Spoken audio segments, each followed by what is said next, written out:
This is News 6 Tonight. Welcome to News 6 Tonight on this Monday. There's a Monday Night Football doubleheader. So if you're watching us right now, you're the best. I appreciate it. My name is Matt Austin. I'm Lisa Bell. I got to tell you, I live with 3 boys who love to watch football. I am the one person in the household who would be on a different TV watching something else. Is that bad? I mean, I like football. See, the great thing about this show is you can, while your boys are True, watching the game, you're can on just your throw it up phone. on your phone, and you're good to go. Your iPad, your tablet. Good to have you. Thanks. Good Lisa to be Bell here. and I have been anchoring together for the last Long time, 13, since 2014. We're old. That's basically the It's gist of as it. old as my son, my Yes. oldest, That's right. who is 11 and a half. Okay. So we're 11 and a half. As soon as she came back from maternity leave, we started anchoring together. That's every right. day. So we've got some crazy stories tonight, and we would be remiss if we didn't mention the elephant in the Atlantic. Right. Or the yes. two elephants. It is having an impact on all of us across Central Florida. You probably came across a shower today or two. Right. Not the impact that it could have been. Thankfully, these are far away. So Humberto is really far away, and then Imelda is a couple of 100 miles off of our coast. Jonathan Kagas expecting that one to take more of a turn away because for a while it looked like North Carolina might get pummeled by a possible Category 1 hurricane. So, but as you were saying, our conditions along the coast are very dicey right now. Our community correspondent, Troy Campbell, he went to the beach this evening to talk to some folks who were looking at the conditions. What is it that we're doing right now? Just watching the water. I saw the surfers start walking down here, and I said, let's go see what they can do. And they're crazy doing it out there. Yeah, how would you explain the conditions out there? It's crazy. It was pouring last night, and the waves just are amazing to watch. I love watching them. What do you think about the people who are actually going into the water? Oh, they're definitely beach bums, like that's their life, and they're loving it. And Even though it's so far out there, it's still, you want to see it in person. yeah, I mean, just seeing, I keep trying to look for the storm way out there, and you just can't see it, but you see all the effects here on the beach. It wasn't too wild. I mean, we didn't go too far out, so it was a good job. Yeah, what's the key to enjoying it safely? Stay close to where you could feel your feet planted, and if there's a lifeguard nearby, stay around. But not just, be cognizant of where you are. Yeah, if you are not a surfer, you should not be in that water. Oh, It absolutely. gets so churned up out there. It's a serious level of swimming and ability and knowing how to navigate. Rail Stalker, good to see you tonight. By the way, we're doing well. So, yeah, I don't know if you've ever tried it. Have you ever? I have. So we're going to rewind to 2004. Ice storms are scary for Florida. We always get nervous when there's an ice storm. So back in 2004, I was in the Panhandle working. Did you say an ice storm? So Hurricane Ivan. Okay. This was Imelda. Okay. We've had Idalia, we've Irma. Ian, All the eyes. all the ice storms Suck. always Okay. make us nervous. Good. I did not know what. I thought you said ice storm for a second. I'm like, Those two would make us did nervous you just in have a Florida. stroke? So yeah, and I didn't know any better back then. Was new to the state, first hurricane, and I was out playing in the ocean in that churned up water. Obviously, thankfully, nothing terrible happened. But it is rough out there. Yeah, it's Yeah. very cool to look at. Oh yeah. I understand the look you lose. And I did one time as a Florida kid who grew up around the beach. I was like, I'm going to take my surfboard out there and see. And it almost beat me to death. Oh yeah. It was crazy. I could not get out there. And I quickly realized that I was not at that skill level. And most people are not. Yeah, and that rough surf is expected to continue through Thursday. And over the weekend, sadly, a 51-year-old man did pass away in the Daytona Beach area from a rip current. So just be warned, be careful, go out there, take your pictures, take your videos, stay on shore, stay Yeah, safe, just take stay a by the look at it, lifeguards. Yeah. All right, we are going to stay kind of in Daytona Beach-ish, Volusia County, for this next story. Have you ever been to Skip's Western Outfitters? It's where I buy my leather chaps. And how many pairs of leather chaps do you own, Matt? 1, 2. No, I don't know. Oh, well, it is a store that's been a staple for decades now, since the 80s. And, it's named after Skip, right? He's the guy. Well, Skip has recently been injured in this freak accident. Crazy. It took me a minute. Like, I had to go back and rewatch it to figure out what exactly happened. He was setting up for a fall festival. So many of those are taking place across Central Florida right now.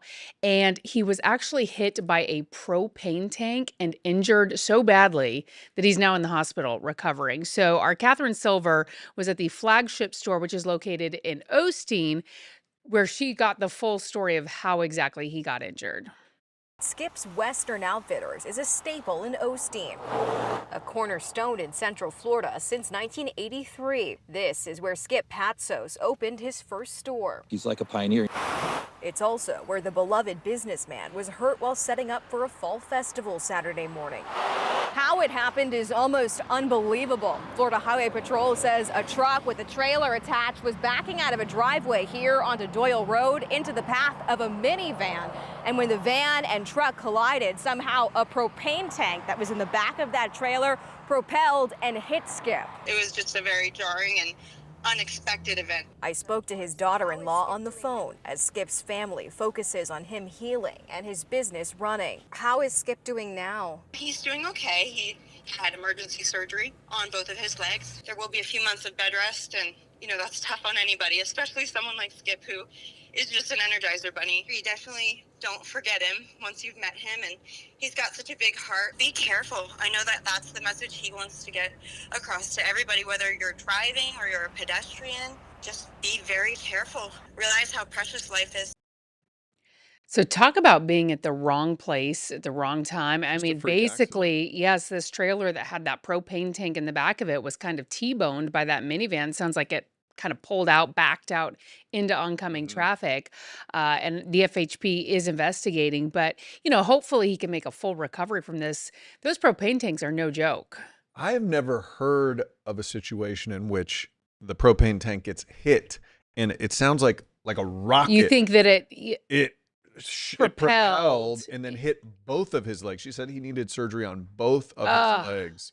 So and he's going to have to be off his feet. It was like a huge, almost bullet. Sounds like a guy who's very involved in his business. If you're the business owner, you're not always the one out there setting up for the fall festival. So there he was 40 years after opening that store out there setting up for the fall festival. So we wish him the best. Absolutely. Hopefully, I'm sure he'll recover well. He sounds like the kind of guy with a positive attitude who will do just that. Well, it feels like every other day we have one of these crazy road rage incidents. Are you aggressive on the roads? Are you a road rager? I can get ragey, but I don't get aggressive. Like I get correct. And that's why I don't like to have a long commute. Yes, and you don't. I don't. She basically lives upstairs. Correct. I do not. I do have a long commute. So we had a state attorney the other day, Monique Worrell, who was talking about how much worse this road rage situation has been all of a sudden. I don't know if tensions are flaring or more people are having guns in their cars. I don't know what is happening, but we have been seeing these maybe every other day, a few times a week at least, people just firing shots at strangers. So an Osceola County guy was merging onto the turnpike when he says Another dude cut him off. Then that guy fired shots into his windows and just barely, I mean, That is terrifying. inches away Yeah. from hitting him right in the head and Or- killing him instantly. And how many other drivers were nearby when that all happened? Right. We had one the other day where it skimmed the driver's face and then hit the passenger right in the head. Awful. So we're seeing this way too much. Our community correspondent Laverne McGee tells us more about this crazy story. The police said that if I was 2 inches back, if my head was 2 inches back, I would have probably died at the moment. I was scared. I was shocked. I moved lanes. Luis does not want us to show his face because he's still scared. He says on Saturday morning around 9:40, he was on his way to the store when a car cut him off as he was getting on the turnpike. Then shots were fired at him. Luckily, the bullet missed. I didn't have any injuries other than some glass in my arm over here. But the glass window of his red Toyota Camry was damaged, and he was only a few minutes away from his Kissimmee home. When I look again, next thing I see is the passenger pointing at me with the gun, and they shot my car. So obviously this guy did not want to be identified. Yeah. He doesn't live too far away from where this incident happened, and he's worried this crazy person might try to hunt him down. Yeah. It's just awful. Obviously, so dangerous. Thankfully, no one was seriously hurt in that case. But, you just never know. You've got kids in the car, other drivers on the road. And it is, to your point, seems like every day now we're hearing people just opening fire on the roads. And, it's very dangerous out there. It makes you think twice. I will say that. About having Because a long commute? not much I can do about that at the moment. Can you say someone was looking over him? Yeah, I would say, Sue. Yeah, no definitely kidding. seems like Yeah. just a few inches difference and he was gone. But yeah, it does make you think twice because I'm not an aggressive driver, but when someone does something dumb around me, I'm glad to give them that. I'm glad to give them the Right. look of But you've got, death. as you know all too well, people are texting, people are doing all sorts of crazy things that make other people ragey, right? Even if they're not being aggressive, other people become enraged when you're on your phone or whatever and not driving like people think you should be driving. This is true. We all think we're right, don't we? Correct. Isn't that Yes. this is the sign of the times for our society. All right, we're going to take a quick break. When we come back, we're going to talk about the minimum wage, which just jumped up another $1. Tomorrow, some people will be Tomorrow. getting a pay raise. That's right. Yes, tomorrow. I got ahead of myself. And we're going to talk about what that means for people and the businesses after the break.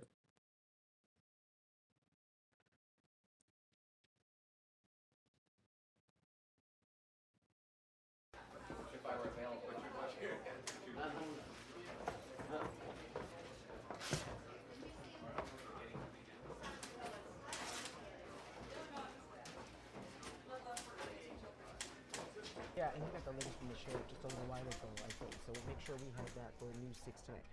Hey, thanks for stopping by. We know you're busy, but news doesn't stop, and neither do we. That's right. And this is News 6 Tonight, where we leverage this entire busy newsroom with our community correspondents, our producers, our content desk, and then we filter through that. We have a casual conversation about the news that impacts Central Florida. Yeah, we live here in the community, and we rely on you for our neighborhood network because you're our eyes and ears as well, and we can't do it without you. So you can watch us all over the place, YouTube, News 6 Plus app, and clickorlando.com. While you're here, feel free to engage. Let us know who you are and where you're from.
Welcome back to News 6 Tonight. Some good news tomorrow for some workers in the state of Florida. Some people will be getting a pay raise. The minimum wage in Florida will be going up from $13 to $14 an hour tomorrow.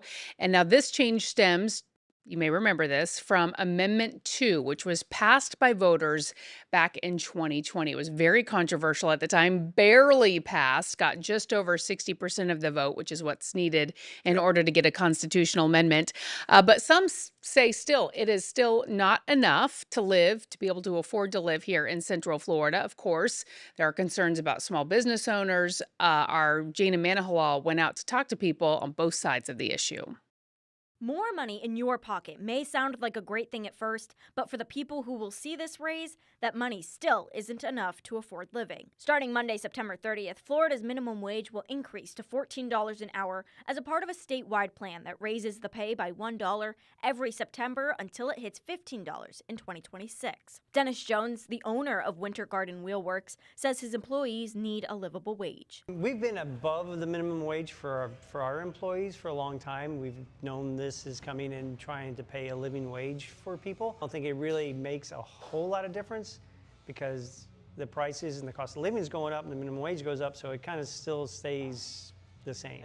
I don't understand how they expect people to go and make a life for themselves when even, you know, well-educated people come out of college and they're making minimum wage.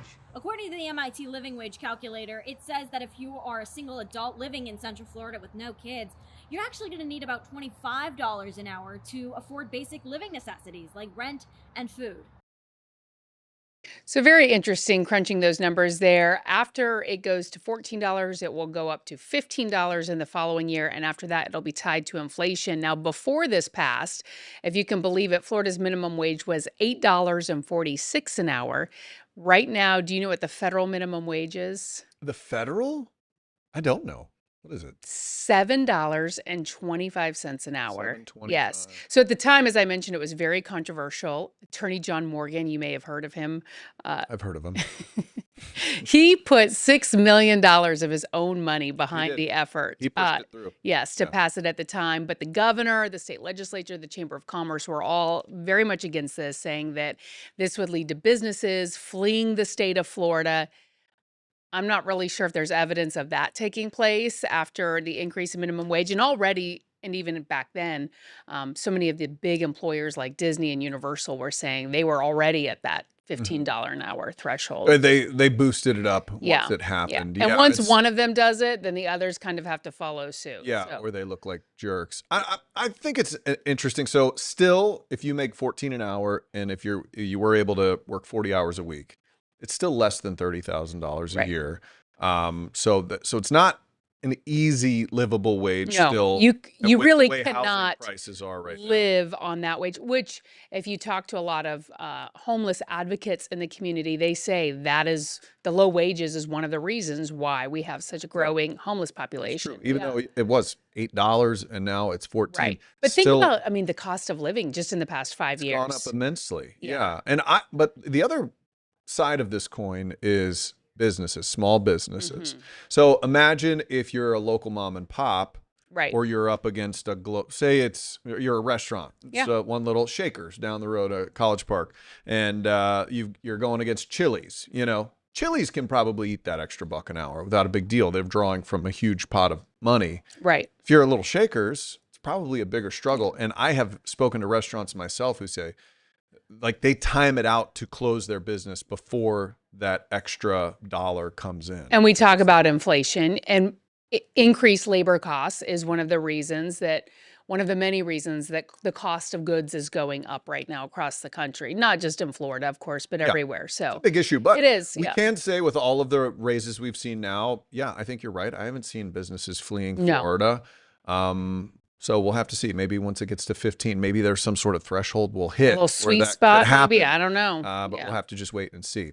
People voted on it, so it's happening. So, well, there's a growing issue. Okay, so we started to touch on it on that last story. House affordability is a huge crisis. You can't walk through woods these days anywhere near Orlando without finding a homeless camp in there. Like they're all over the place. People are struggling. And one of the so-called affordable places that we have to live around here are mobile home parks. People will buy a mobile home, it's usually cheaper, and then A lot of retirees. Yes, on a fixed income. But then a lot of the times the deal in there is you have to pay for the lot that your home is sitting on. Rent the lot. Yes. In many You pay to cases. lease it or rent it. Yes. And they have recently brought these, it's called lot rent prices up. Crazy amounts. Some people are paying $200 a few years ago, now might pay $900. And these aren't Or places more. with a lot of amenities. There's there's usually not some big fancy resort pool or signage or gyms. Or a big piece of property that you're on. It's yeah. just a lot of big corporations that come. Yeah, the property's usually tiny. They come in and they just are like, hey, well, we can boost the prices, and their home is literally stuck there. So, so Lewis Bolden, our investigator, has been covering this for a while now, and he just uncovered a new class action lawsuit in which dozens of businesses are accused of conspiring together to raise these lot rents. It's fascinating. Let's take a look at some of it. If you can no longer afford to live here, where would you go? Probably under a bridge, I don't know. A pension and Social Security payments may soon not be enough for 77-year-old Ruth Koretsky. She's paying almost double what she did 6 years ago when she moved to the Shangri-La Mobile Village in Ormond Beach. The community is operated by Lakeshore Communities Incorporated, one of 10 defendants named in this class action lawsuit.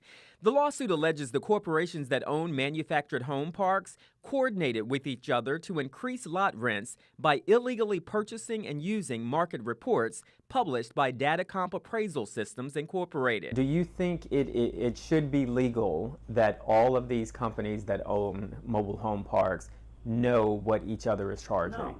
No, that's like a monopoly. You control everything and the consumer gets nothing. According to the lawsuit, lot rental prices ran up 2.3% between 2010 and 2018, which is close to the average inflation rate of 1.8% during that time. But the lawsuit says things changed between 2019 and 2021, with lot rental prices jumping around 9.1% each year, even though inflation was only 3%. We know their Social Security checks didn't go up by that amount year after year. Absolutely Yeah. did not. So yeah, it's a real issue here. We'll have to see where that case goes in Yeah. the future, but it's interesting to see people fighting back because for a while they haven't had any recourse. And the sad thing is, we know every time Lewis does one of those stories, we hear from so many more people who are in a similar situation. Very true. All right, let's get you over to our meteorologist, Jonathan Kegas. He is standing by with a look at our weather. We know He's been busy today. Yeah, the waves have been crashing Yeah. out there, Mr. Kegas. They have been. Sorry if you're hearing the beep. The computer is going wild in here tonight. I think I have taxing it too much, so it's beeping. So, yeah, the weather, it's all based on Tropical Storm Imelda. Now, as we talked about on Friday, this was not coming here. This never was coming here. It was always going to stay right along the coast, but there they are. And I want to show you this satellite because this is something you don't see every day. Two hurricanes, well, Tropical Storm Imelda is still tropical storm, but two tropical systems within 600 miles of each other. So these guys are going to dance over the next couple of days, and thankfully that dance is going to take these storms away. So coming up tonight at 9:30, we're going to talk about what that means for our coast because it is still pretty ugly at the beaches. That's our main concern. We do have some tropical downpours out there to track. So we're going to break all that down, guys, coming up in just a few minutes at 9:30. Are we going to see the Fujiyama effect take place? Is that Fujiwara? actually going to happen? Fujiwara. It is going to Ah, happen. I knew it. Yes. Oh. Dang it. Close. Fujiyama. Yeah, Fujiwara. Fujiwara, yeah. It's named after the scientist who discovered it. So that's why it's called that. But and it happens mostly in the Pacific, so that's why it happens over there. But anyway, we are going to see that. We're going to see the dance, and they're going to end up going east and that tug. So yeah, there's something pretty rare for the Atlantic side, especially to have like two of these things in between about Florida and Bermuda. It's wild. Yeah. But we got lucky this time. Good stuff. All right, Jonathan. Kegas. I'll be interested to see that. We appreciate you. All right. After the break, we have a story Florida man. of eating peacocks. Florida man. Pet peacocks. He's eating them. We'll be right back. Stick with us.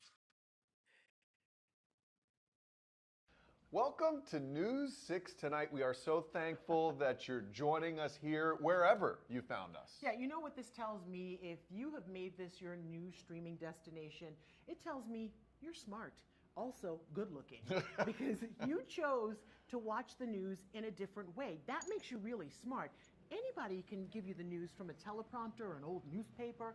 We do it in a fresh new way. That's right. So check us out wherever you like to stream. We have this app for your TV, News 6 Plus.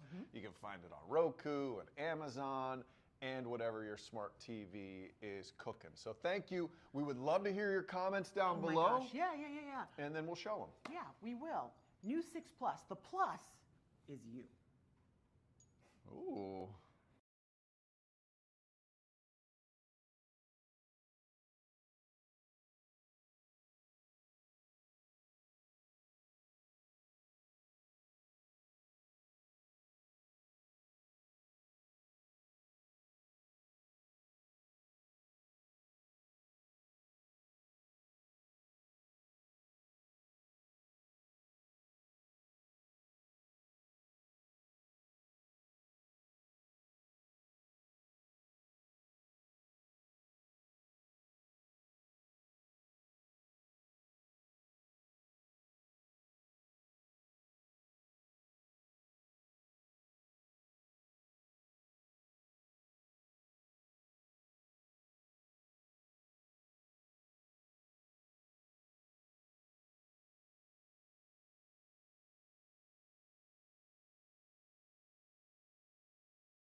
Welcome back. Well, Florida once again is making headlines around the world for all the wrong reasons.